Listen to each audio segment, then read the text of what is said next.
Hi welcome back to my YouTube channel. ഇന്നും ഞാൻ വന്നിരിക്കുന്നത് ഒരു റിഫ്രഷിംഗ് ഡ്രിങ്കിൻ്റെ റെസിപ്പി ആയിട്ടാണ്. 5 രൂപയുടെ ഒരു പാക്കറ്റ് ബൂസ്റ്റ് പൊടിയും ഒരു പാക്കറ്റ് പാലും ഉണ്ടെങ്കിൽ വളരെ പെട്ടെന്ന് തന്നെ നമുക്ക് ഈ ഡ്രിങ്ക് ഉണ്ടാക്കിയെടുക്കാൻ പറ്റും. അപ്പോൾ നമുക്ക് വീഡിയോയിലോട്ട് പോവാം. ഈ ഡ്രിങ്ക് ഉണ്ടാക്കാനായിട്ട് ഞാനിവിടെ 1 കപ്പ് പാലെടുക്കുന്നുണ്ട്.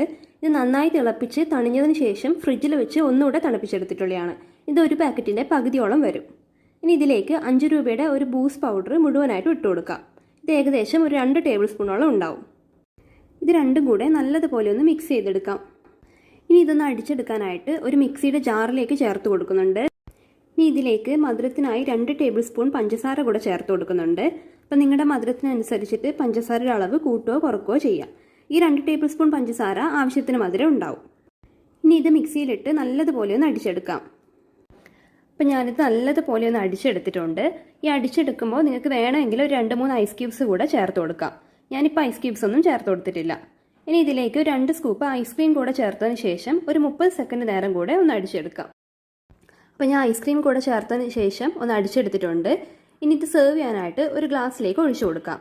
അതിനായിട്ട് ഞാനിവിടെ ഒരു ഗ്ലാസ് എടുത്ത് വെച്ചിട്ടുണ്ട്. ഇതിൻ്റെ പകുതി ഭാഗത്തോളം ഐസ് ക്യൂബ്സ് ഇട്ട് കൊടുക്കാം. ഇനി ഇതിലേക്ക് നമ്മൾ തയ്യാറാക്കി വെച്ചിരിക്കുന്ന ബൂസ്റ്റിൻ്റെയും പാലിൻ്റെയും മിക്സ് ഒന്ന് ഒഴിച്ചു കൊടുക്കാം.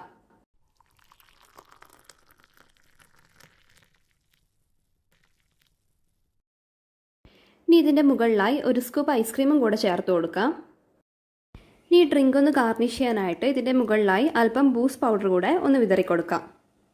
അപ്പോൾ നമ്മുടെ ബൂസ്റ്റും പാലും ഉപയോഗിച്ചിട്ടുള്ള റിഫ്രഷിംഗ് ഡ്രിങ്ക് ഇവിടെ റെഡി ആയിട്ടുണ്ട്. വളരെ കുറഞ്ഞ ചിലവിൽ ആർക്ക് വേണമെങ്കിലും വീട്ടിൽ നിന്ന് ഉണ്ടാക്കാൻ പറ്റുന്നൊരു ഡ്രിങ്കാണിത്. അപ്പോൾ എല്ലാവരും ഒന്ന് ട്രൈ ചെയ്ത് നോക്കണം. എന്നിട്ട് വീഡിയോ ഇഷ്ടപ്പെടുവാണെങ്കിൽ ലൈക്ക് ചെയ്യുക.